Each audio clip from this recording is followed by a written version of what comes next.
सत श्री अकाल। मैं हूं आपका दोस्त शैलेश अरोड़ा और आज विशेष मस्ती विशेष धूम, क्योंकि हमारे साथ ये ढोल नगाड़ों की थाप ही नहीं है, हमारे साथ है जोश, उमंग, उत्साह, उल्लास और मस्ती और कुछ ऐसे कवि जो हमेशा जोश में रहते हैं, खुश रहते हैं और सारी दुनिया को खुश करने का बीड़ा उठाया हुआ उन्होंने, तो उनके लिए कहते हैं वाह वाह क्या बात है। लेकिन उसके पहले बुलाते हैं मेरी साथी को।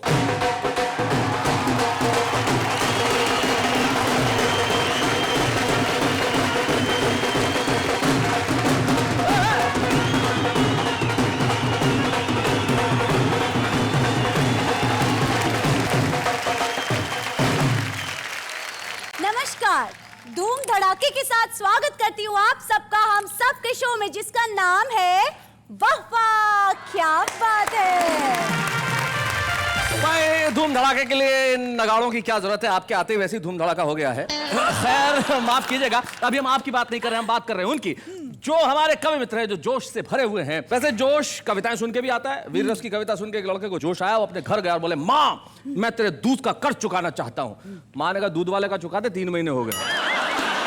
लेकिन कुछ मित्र ऐसे होते हैं जो सदैव जोशीले होते हैं, उनकी जिंदगी का दूसरा नाम ही जोश होता है, उमंग होता है। तो आइए मिलते हैं हमारे उमंग से भरे हुए कुछ ऐसे कवियों से जो सुनाएंगे कुछ ऐसा कि सारी दुनिया में होगी उमंग ही उमंग और हम कहेंगे वाह वाह क्या बात है।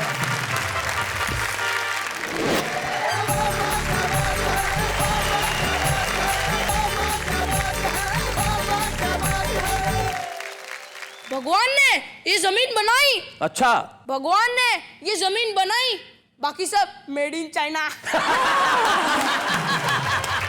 वजन तुलाने की मशीन पे हसीन चढ़ी, 5 किलो कम, 5 किलो कम दे के लगता जिया नहीं। नौकर से कहा कि मशीन है खराब क्योंकि सही सही भार आज इसने दिया नहीं। नौकर ने कहा कि मशीन तो सही है किंतु एक बात पे तो ध्यान आपने दिया नहीं कि भार भी सही है किंतु लगता है कम क्योंकि पूरी तरह आज तुमने मेकअप किया नहीं, पूरी तरह आज तुमने मेकअप किया नहीं। RSVP का अर्थ क्या होता है बता? मैंने कहा RSVP का अर्थ हुआ रोएंगे सारे विवाह पीछे। बड़ा कमाल कर रहा है, शादी ब्याह में तो खाना पीना चलता है, तू रोने धोने की बात कर रहा है। मैंने कहा भैया खाना पीना चलता है तो RSVP का अर्थ है रोटी सब्जी वास्ते पधारो। बहुत अच्छे। एक नेता कहीं एक हो गया है, आदमी तो नहीं हो गया है। सूखे के दौरे पे निकला था परसों, पानी पानी तो नहीं हो गया है। क्या बात है, वाह वाह वाह, वाह बहुत अच्छे, हाय हाय क्या बात है। दादा शेर देखो, आइए आइए दिखाइए सर, स्वागत शेर स्वागत। देखो, शेर को देखो, शेर देखो, शेर देखो दादा, शेर देखो। जी जी शेर। दीदी शेर देखो, दीदी दीदी शेर देखे, हाय हाय हाय हाय हाय हाय हाय हाय हाय हाय हाय हाय।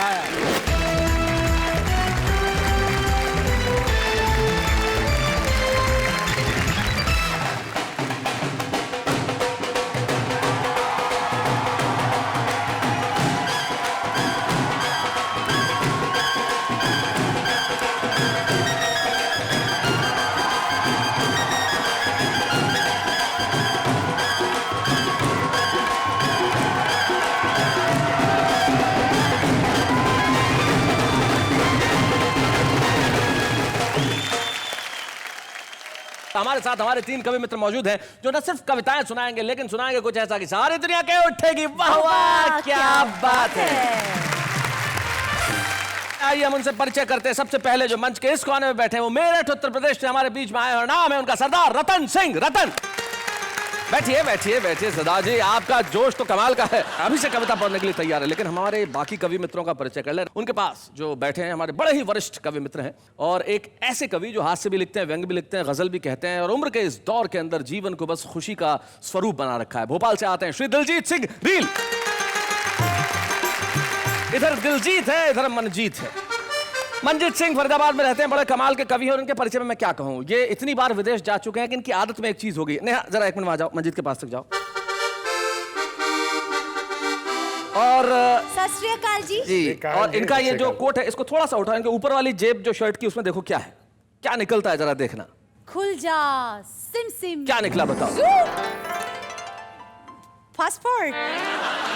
एक ऐसा कवि जो जेब में भी पासपोर्ट रख के घूमता है, न जाने कब विदेश जाना पड़ जाए। मनजीत सिंह इनका नाम है। इतने बिजी कवि है, लेकिन आज बाबा क्या बात है में हमारे लिए आए। और वैसे इस देश की संस्कृति का सबसे बड़ा नमूना आज हमारे बीच में जो हमारे 3 कवि मित्र बैठे हैं, एक मध्य प्रदेश से हैं, एक उत्तर प्रदेश से हैं, एक हरियाणा से हैं, और तीनों की मातृभाषा पंजाबी है और कविता हिंदी में करते हैं। यही हिंदुस्तान है। आपके लिए वाह वाह क्या बात है।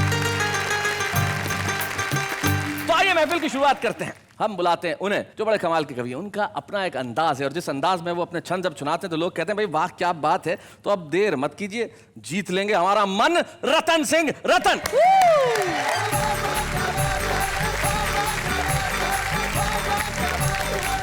आदरणीय भाई शैलेश जी एवं कार्यक्रम के सम्मान श्रोताओं, आपके मध्य पहली बार आया हूं।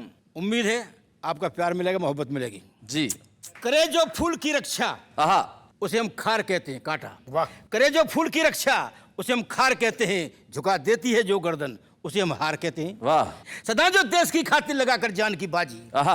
रखे जो दार पर सर को उसी सरदार कहते क्या हैं। बात है भाई, वाह वाह वाह वाह। क्या भाई बात बहुत है। अच्छा। इधर भी सरदार उधर भी सरदार। ऐसे लगता है कि एक रात में कई कई चांद खिले, कुछ यहाँ खिले कुछ वहाँ खिले।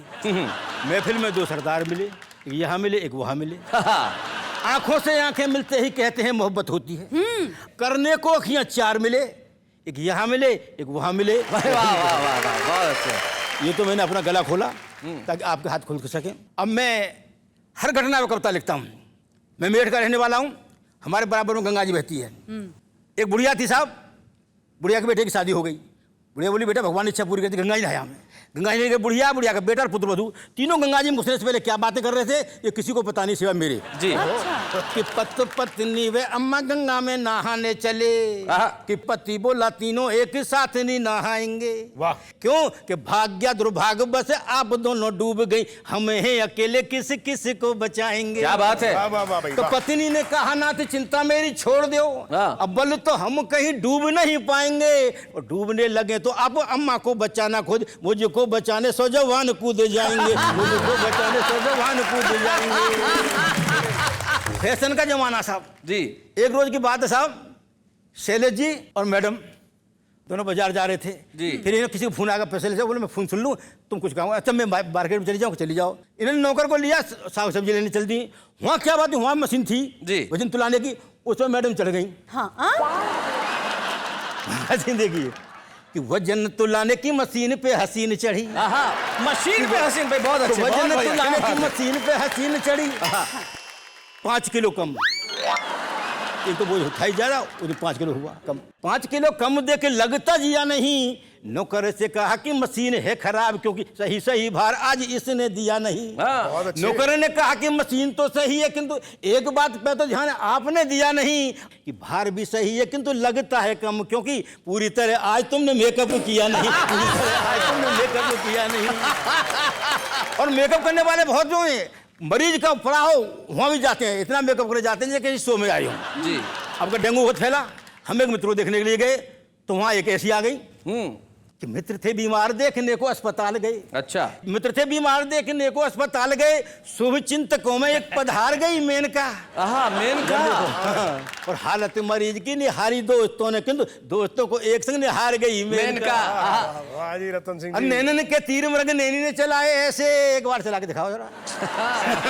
कि नैनन के तीर मृग नैनी ने चलाए ऐसे, एक एक वीर को पछाड़ गई मेनका। दोस्त हुआ स्वस्थ किंतु हम हो अस्वस्थ गई, सीने में कटार सी उतार गई मेनका। सीने में कटार सी उतार गई मेनका। और ऐसा आज ऐसी मैडम एक दफ्तर में ज्वाइन किया है स्टेनो ने। ये तो घटना हुई, एक क्रिया हुई, पर प्रतिक्रिया देखिए अनेक हुई। अच्छा। नहीं इस टेनो जब ऑफिस में आई तब ऑफिस के लोग हाय हाय करने लगे। हाय हाय हाय हाय करने लगे। और सीनियर भी जूनियर से बन के दिखने लगे, आते जाते टाटा बाई बाई करने लगे। आहा। और जिसके साथ अटैच अफसर के साथ उसका हालत देखिए कि बूढ़े अधिकारी में खुमारी सी चढ़ने लगी। ओए अच्छा। बूढ़े अधिकारी में खुमारी सी चढ़ने लगी, नई पेंट शर्ट यूज टाई करने लगे और झुर्रियां छिपाने क्रीम पाउडर लगाने लगे, बुढ़ापा छिपाने बाल डाई करने लगे, बाल डाई करने लगे। भ्रष्टाचार के ऊपर एक करता है जी। कि शहीदों ने मेरे देश को आजाद कर दिया, आहा। मेहनत का सोने देश को आबाद कर दिया। अरे बनकर के नेता देश की गद्दी पे जो चढ़े, इन ढोंगियों ने देश को बर्बाद कर दिया। क्या बात है, वाह वाह वाह वाह। कैसे कैसे बर्बाद किया है? सारा देश में भ्रष्टाचार, कुर्सी के लिए, कुर्सी पाने के लिए, कुर्सी बचाने के लिए और कुर्सी से हटाने के लिए। बहुत अच्छे। कैसे कैसे हो रहा है? स्वागत। जनता पूछती है हमसे कि तुमने क्या से क्या कर डाला, कुर्सी के लिए छोड़ा ना कोई घोटाला, कुर्सी के लिए, कुर्सी के लिए डाका लोकतंत्र पर डाला, कुर्सी के लिए। कैसे कि राजतंत्र युद्धों के योद्धा आश्रित थे यंत्रों के, और लोकतंत्र में मंत्र पढ़े सब नेता षड्यंत्रों के। क्या बात है। बन गई विषकन्या अवहाला, कुर्सी के लिए छोड़ा ना कोई घोटाला, कुर्सी के लिए। महंगाई इस कदर आसमान चुम रही है और नेताजी कहते हैं हमारे बस की नहीं गिरी। जनता पूछती है कि ना कोई पड़ा अकाल यहाँ पर, ना कोई लड़ी लड़ाई। क्या बात है। और इतने पर भी आसमान को चूम रही महंगाई। क्या बात है। निकला जनता का दीवाला, कुर्सी के लिए, निकला जनता का दीवाला, कुर्सी के लिए।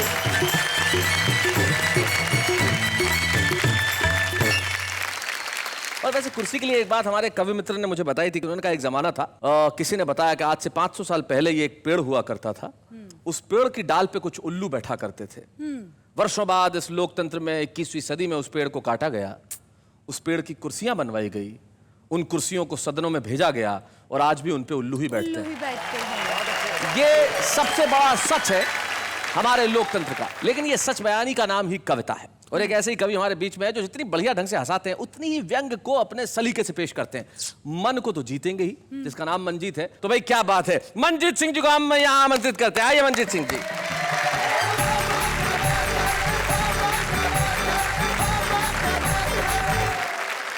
तो मैं व्यंग से शुरुआत करता हूं जी। देखिए, छोटा सा व्यंग देखिए आप कि ग्राहक ने 500 का नोट दुकानदार की ओर बढ़ाया। बहुत बढ़िया। दुकानदार ने जांचा, परखा और नकली कह के वापस लौटाया। तो ग्राहक बोला, ये नोट मुझे मंत्री जी के पीए ने दिया है, असली है, बिल्कुल धांसू है। दुकानदार बोला, धागा और आरबीआई तो ठीक है, लेकिन इस नोट में गांधी जी की आंखों में आंसू है। क्या बात है, क्या बात है भाई, वाह वाह वाह वाह वाह वाह वाह भाई, बहुत अच्छे मंजीत, क्या बात है। तो ग्राहक बोला, तुम ठीक कह रहे हो, प्रजातंत्र के आकाश में काले बादल घिर रहे हैं। ये नोट मुझे वोट देने के बदले में मिला है, शायद इसीलिए गांधी जी की आंखों से आंसू गिर रहे हैं। भाई बहुत अच्छे भाई, बहुत बढ़िया, बहुत अच्छे मंजीत। हाँ भाई, ये अंग्रेजी बड़ी विकट भाषा है। मैं तो मूलतः हरियाणा के नारनौल का रहने वाला हूँ। तो एक सज्जन ने मुझे कार्ड दे दिए शादी के, बोला बांट क्या। अब मैं कार्ड बांटने चला गया। तो शैलेश जी कार्ड बांट के लौटा तो सज्जन ने आवाज मारी, बोले आरएसवीपी का अर्थ क्या होता है बता, तू तो अंग्रेजी का आदमी है। मैं बोला भैया आदमी तो हूं मैं अपनी पत्नी का। बाकी आरएसवीपी का अर्थ होता है रिप्लाई इफ यू प्लीज। वो बोला रिप्लाई तो ठीक बोल रहा है, बाकी तो गड़बड़ कर रहा है। मैंने कहा भैया ये फ्रेंच भाषा का शब्द है, अंग्रेजी में से यही कहते हैं जी। बोला ना जैसे रिप्लाई बताया ऐसे बता। मैंने कहा ठीक है बता देता हूं। मैंने कहा देखिए, कार्ड के ऊपर लड़के लड़की का नाम होता है, नीचे खास खास रिश्तेदारों के नाम लिखे होते हैं, उसके ऊपर लिखा होता है आरएसवीपी। तो आरएसवीपी का अर्थ हुआ रोएंगे सारे विवाह पीछे। बड़ा कमाल कर रहा है, शादी ब्याह में तो खाना पीना चलता है, तू रोने धोने की बात कर रहा है। मैंने कहा भैया खाना पीना चलता है तो आरएसवीपी का अर्थ है रोटी सब्जी वास्ते पधारो। बहुत अच्छे। बड़ा कमाल करता है, शादी ब्याह में मिठाइयां होती हैं, क्विक सर्विस होती है। मैंने कहा सर्विस की बात कर रहे हो तो आरएसवीपी का अर्थ है रिमेंबर सर्विस वेरी पुअर। क्या बात है, बहुत अच्छे, बहुत बढ़िया। तो बोला सर्विस पुअर होगी तो रिश्तेदार नाराज नहीं हो जाएंगे। मैंने कहा अपने पास इसका भी जुगाड़ है, आरएसवीपी का अर्थ है रिश्तेदारों सुधरो। रिश्तेदारों सुधरो वरना पिटोगे। बहुत अच्छे, बहुत बढ़िया। अरे देखिए, कई बार आपने महसूस किया होगा कि देखिए कितनी भी टेक्नोलॉजी एडवांस हो जाए लेकिन समस्याएं रहती हैं। कोई जमाना था जब रॉन्ग नंबर लगा करते थे, आज भी देखिए आप फोन कहीं कीजिए अलग कहीं जाता है। तो रॉन्ग नंबर की जो स्थितियां हैं मैंने उस पर एक रचना लिखी है, आप मजा लीजिएगा। आप शुरुआत में आपसे ही करता हूं, सत्य घटना है जो मैं आपको बताने जा रहा हूं कि शैलेश जी ने केले वाले को फोन लगाया, दर्जी ने उठाया। शैलेश जी बोले 1 दर्जन भिजवाइए। अब मजे वाली बात यह है कि केला है वो भी दर्जनों में बिकता है और दर्जी की पत्नी है उसे भी दर्जन कहते हैं। दर्जी बोला अभी लठ लेके पहुंच रहा हूँ, पहले अपना पता लिखाइए। बहुत अच्छे। और मित्रों, रेनू ने फोन मिलाते ही कहा, दीदी घर लौटते समय लेती आना 2 बर्गर 1 पिज्जा। अच्छा। हरियाणा के थाने में बैठा हुआ हवलदार बोला, यहाँ कोई दीदी वीदी नहीं रहती, यहाँ तो सारे के सारे हैं जीजा।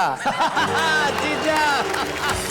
और दोस्तों, ये संसार भी एक टेलीफोन एक्सचेंज की तरह है जहां कई बार रॉन्ग नंबर लग जाते हैं कि व्यक्ति डायल तो जिंदगी का नंबर करता है लेकिन टेलीफोन मृत्यु के दूत उठाते हैं। क्या बात है, वाह वाह वाह वाह वाह वाह वाह।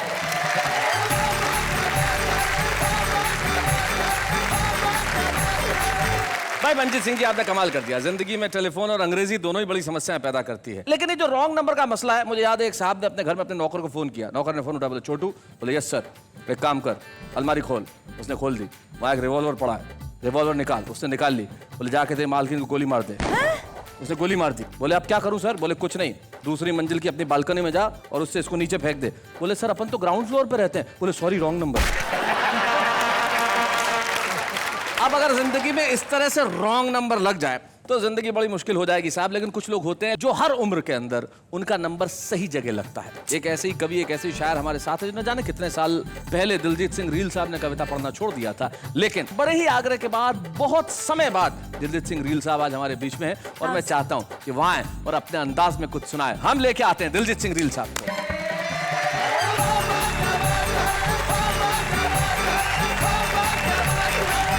अब मैं शुरू करता हूं। असल में क्या हुआ दोस्तों, सन 1962 से मैंने लिखना शुरू किया था। मंचों पे आया, चीन का युद्ध हुआ था उस समय, तो कोई भी सरदार कवि हिंदी मंचों पर नहीं था। ये पहला आइटम नमूना था जो आ गया। और इसके लिए मैंने एक कविता लिखी। लोगों का क्या इंप्रेशन होता है, आप लोगों का आशीर्वाद चाहूंगा इस पे। स्वागत। बहुत जोर से करके हाय हाय संयोजक से आयोजक ने कहा, भोंचू तुझे कवि बुलाने भेजा था, सरदार ले आए। मैं आयोजक और संयोजक हमारे बच्चों को बता दूं। आयोजक वो जो प्रोग्राम ऑर्गेनाइज करता है और संयोजक वो जो उसको मैनेज करता है, जो संचालन करता है वो। जी। बहुत जोर से करके हाय हाय आयोजक ने संयोजक से कहा, भोंचू तुझे कवि बुलाने भेजा था, सरदार ले आए। अरे ओ महाकवि कालिदास के जीवन के प्रारंभिक अध्याय। अरे ओ महाकवि कालिदास के जीवन के प्रारंभिक अध्याय, यानी कि मूर्ख तुम्हारा भेजा है या चालू चाय। तो संयोजक ने आयोजक से बड़े विनम्र शब्दों में कहा, गुरु हमने पढ़ा सुना और देखा है कि सिपाहियों में सबसे बड़ा सिपाही हवलदार होता है और डाकुओं में सबसे बड़ा डाकू सरदार होता है। यह भी अपने इलाके के कवियों का सरदार है। क्या बात है, बहुत अच्छे। कविता भले जैसी लिखे लेकिन होटिंग के मामले में आदमी दमदार है। असल में मैं भी इंजीनियरिंग कॉलेज में पहले पढ़ाता था। कभी जाता ही नहीं था, कभी सम्मेलन में रहता था और कभी चला भी जाऊं तो स्टूडेंट ही नहीं आते। हम दोनों में बड़ी म्यूचुअल अंडरस्टैंडिंग। उसमें मेरा प्रमोशन नहीं हुआ, तो इस बात को लेकर मैंने एक कविता लिखी। एक चमचा बड़े साहब को मक्खन लगा गया। अच्छा। तो बड़े साहब बोले, भाई कुछ भी कहो, अपन को तो मजा आ गया। भाई कुछ भी कहो, अपन को तो मजा आ गया। और चमचा जो मक्खन लगाने के सिवा कुछ नहीं जानता था, मन चाहा फल पा गया। क्या बात है, वाह वाह वाह वाह वाह भाई, बहुत बढ़िया। और एक आदमी जो सही मायने में आदमी था, उसने काम किया, अपने फर्ज को सही अंजाम दिया और बड़े साहब ने उसी का काम तमाम किया। क्या बात है भाई, बहुत अच्छे, बहुत बढ़िया। आजकल मेरे देश में इस तरीके से समाजवाद लाया जा रहा है, वाह, कि चमचों की मदद से देश को रसगुल्ला समझकर खाया जा रहा है। क्या बात है भाई, वाह वाह वाह वाह वाह, बहुत अच्छे, बहुत बढ़िया रील साहब, क्या बात। कभी इस दल से उस दल में चले जाते हैं, उस दल से इस दल में चले आते हैं। उनको देखते हुए 4 पंक्तियां लिखने का प्रयास किया है। गंगा ने उससे पूछा कि तुम कौन? हाँ, वह बोला, जी मैं आप ही का दास, गंगा दास। अच्छा। जमुना ने उससे पूछा कि तुम कौन? हाँ। वह बोला, जी मैं आप ही का खास, जमुना दास। भाई बहुत अच्छे। दरअसल हमें उन लोगों से कतई कोई खतरा नहीं है जिनके जिस्म में खोलते हुए खून का एक भी कतरा नहीं है। भाई क्या बात है भाई, वाह वाह वाह वाह भाई, बहुत अच्छे। हमें खतरा तो उन लोगों से है जो हर रोज नई सुबह नए सूरज की जय बोलते हैं। क्या बात है भाई, वाह वाह वाह वाह वाह भाई, बहुत अच्छे। और रात के आते ही अंधेरे का जहर घोलते हैं। भाई वाह वाह वाह वाह, क्या बात है।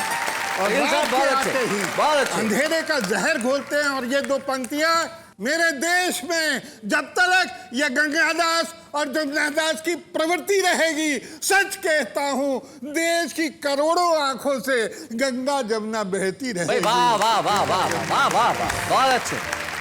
और 4 पंक्तियां देखिए, इस माध्यम से भी व्यंग लिखा जा सकता है। अच्छा। सन 1947 को देश आजाद हुआ। यह महत्वपूर्ण घटना नहीं थी। अच्छा। महत्वपूर्ण घटना यह थी कि सन 1947 को हम पैदा हुए। पैदा होते से ही रोए, तब से अब तक लगातार चीख चीख कर रो रहे हैं। क्या बात है, वाह वाह वाह वाह वाह। लेकिन बाहर कुंभकर्ण की औलाद नेता अभी तक सो रहे हैं। भाई बहुत अच्छे भाई, क्या बात है। वाह रील साहब वाह। आओ भारतवासियों, इन्हें जगाओ, अगर नहीं जगते हैं तो इन्हें संसद से बाहर भगाओ। क्या बात है भाई, बहुत अच्छे भाई, बहुत बढ़िया। 4 पंक्तियां और जी एक कविता देखिए, ये करुणा है इस व्यंग में। जी। मेरे पड़ोसी राम दुलारे, 1 महीने की भूख हड़ताल के बाद कल रात हो गया, अल्लाह मियाँ को प्यारे। अच्छा।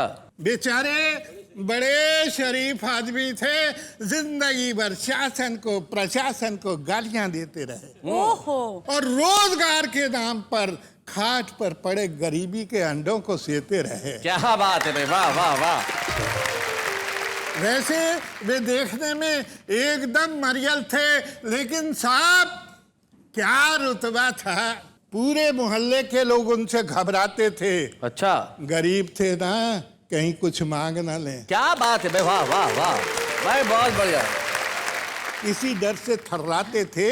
उस दाने दाने को मोहताज व्यक्ति को जिंदगी भर हमने कुछ नहीं दिया।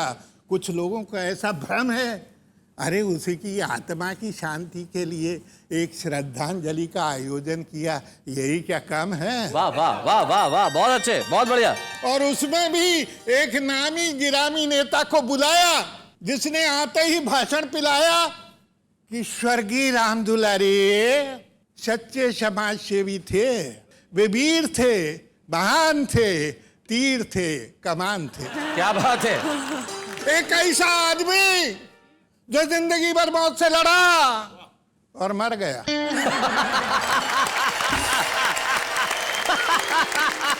चलो अच्छा हुआ, जनसंख्या तो कम कर गया है। ओहो। उसके इस महान कार्य के लिए कि मर जाने के लिए मेरी हार्दिक इच्छा है कि उसे मरणोपरांत सोने के पदक से सम्मानित किया जाए।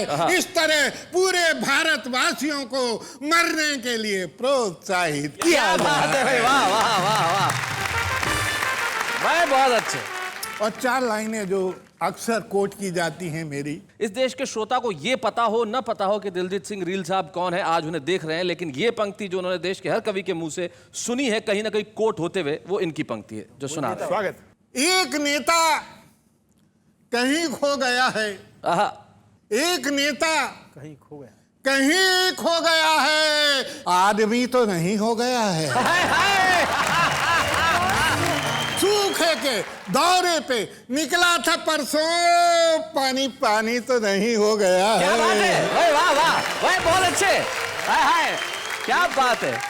अब मैं एक अंतिम रचना सुनाना चाहता हूं। स्वागत। दिल्ली में कुतुब मीनार देखते हुए एक अमरीकी मित्र ने मुझसे ताना कसा।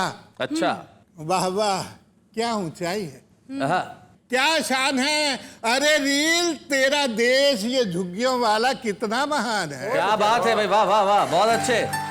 तेरे देश में तो हवाई जहाज से लेकर बैलगाड़ी तक, यानी के सूट बूट से लेकर साड़ी तक, यानी के चुटिया से लेकर दाढ़ी तक, यानी के अंबारी से लेकर कल्लू कवाड़ी तक, सभी के सभी तो परेशान हैं। मैंने कहा जी हाँ, इसी का नाम तो हिंदुस्तान है।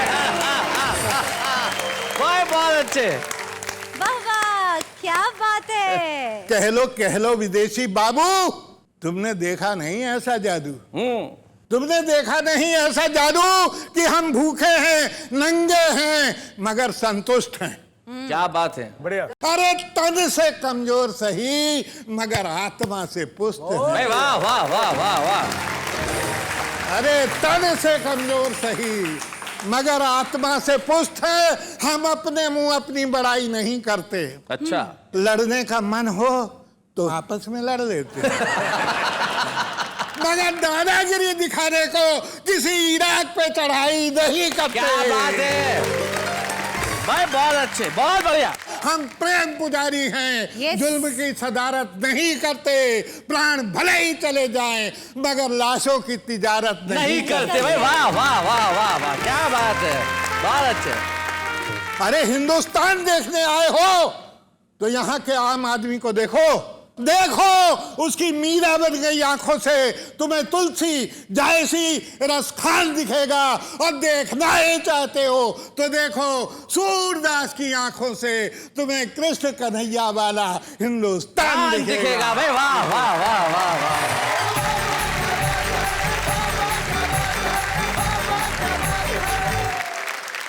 दिल साहब, कुतुब मीनार की बात कर रहे थे, मुझे याद आ गई, हमारे हास्य कवि भी देशभक्ति अपने अलग ढंग से निभाते हैं। जैसे ये मंजीत सिंह, मुझे याद है एक बार विदेशी इनसे एक मिलने के लिए हिंदुस्तान में आगे घुमाने लेके जाओ, ये ले गए सीधे आगरा ताजमहल, और बताया, बोले ये देखो ताजमहल। तो उसने पूछा कितने सालों में बना?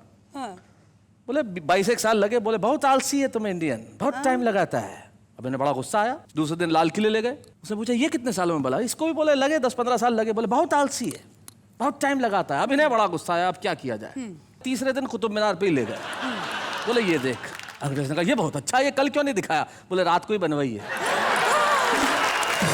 ये अलग किस्म की देशभक्ति होती है, लेकिन मैं जानता हूं हर कवि के भीतर एक देशभक्त छुपा होता है। चाहे सुबह हो या शाम, कवि के लिए सिर्फ एक ही चीज है, वो हर वक्त लेता है वतन का नाम। और अभी एक अल्प विराम।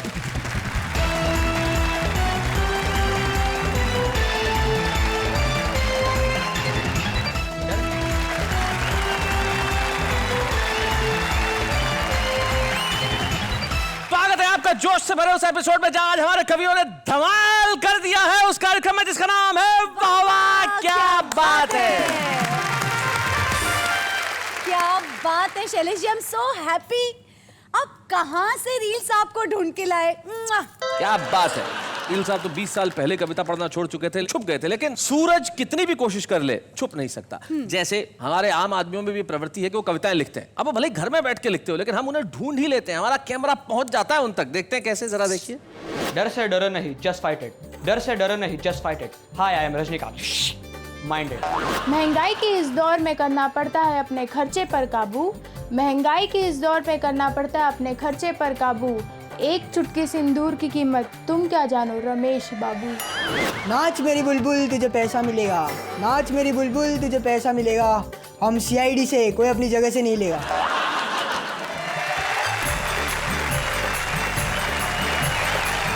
तो देखा भाई हमारे लोग कैसे कमाल करते हैं, यानी कि हम अपना ये काम बखूबी निभाते हैं कि आदमी कहीं भी छुपा हुआ हो, प्रतिभा कहीं भी हो, हम उसे पकड़ के ढूंढ के ले ही आते हैं। अब बारी थी हमारे छुपे रुस्तम की, इस एपिसोड के भाई छुपे रुस्तम।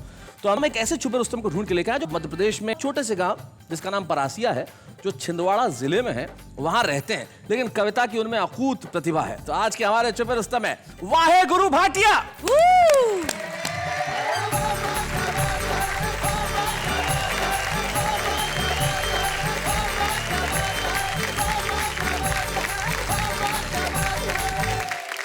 भले ही जमाने को दिखाने के लिए, पर हौसला चाहिए मुस्कुराने के लिए। आहा आहा, क्या बात है।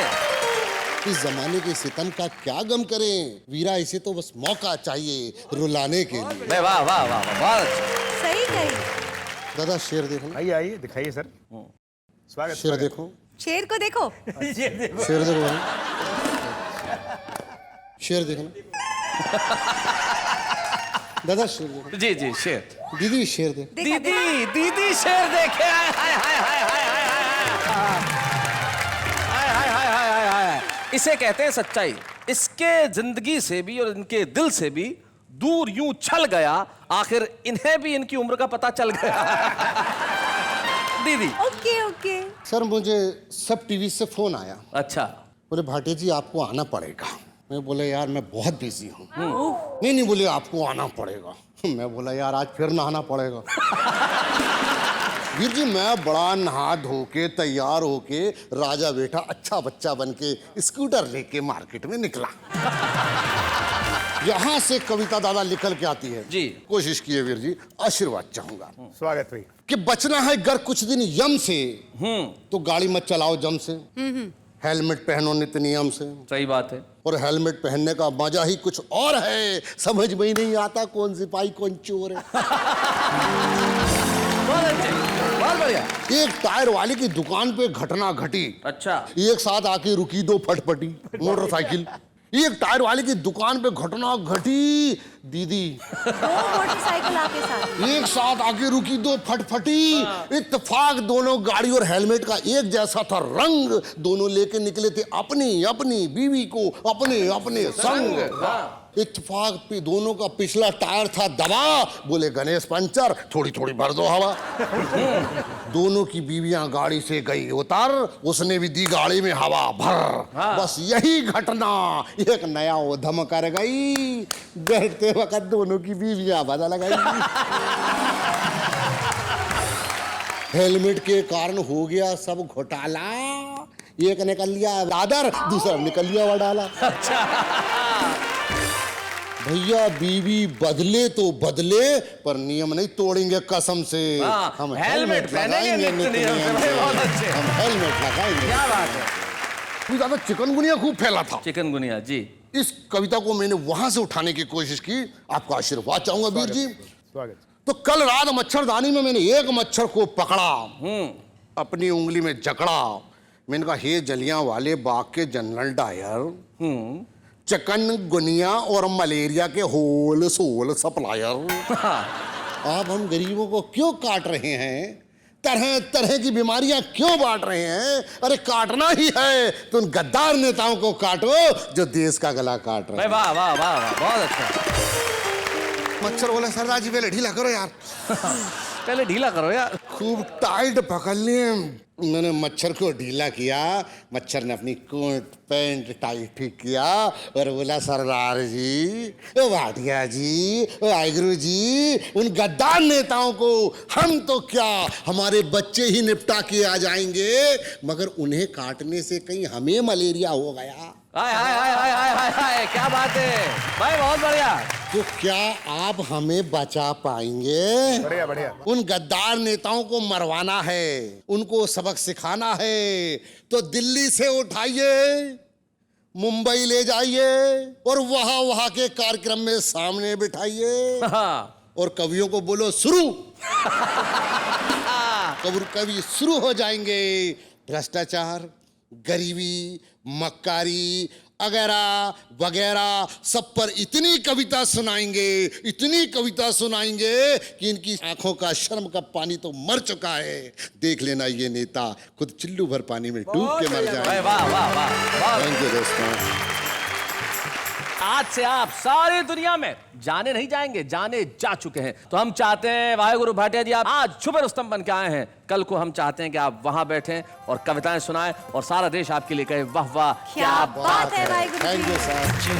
बूढ़े हैं नर है या नारी है, हंसी देने वालों के सब ही आभारी है, कविता सुनाने वाले अब सबके साथ है।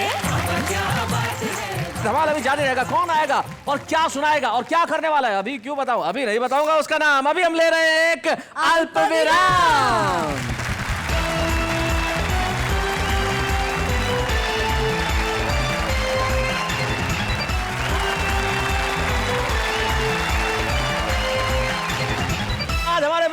कमाल कर रहे हैं। वाह वाह क्या बात है।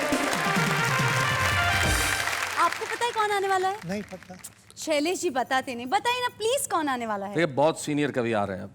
सीनियर? हाँ हाँ बहुत सीनियर, रील साहब से भी सीनियर। रील साहब से भी सीनियर? जी जी जी जी बिल्कुल, आपसे भी सीनियर आए तो अब थोड़ा सा उनका सम्मान, स्टैंडिंग ओवेशन करना पड़ेगा। आए तो खड़े होकर हम स्वागत करेंगे, क्योंकि एक्सपीरियंस भी बहुत ज्यादा है, उम्र भी हमसे ज्यादा है, तो उसका हमें सम्मान करना चाहिए। जरूर करना। हम बुलाते हैं एक ऐसे व्यक्तित्व को जिसे आपने टेलीविजन पे कई बार देखा है। कौन है वो, जरा पहले हम मिलाते हैं। आइए साहब।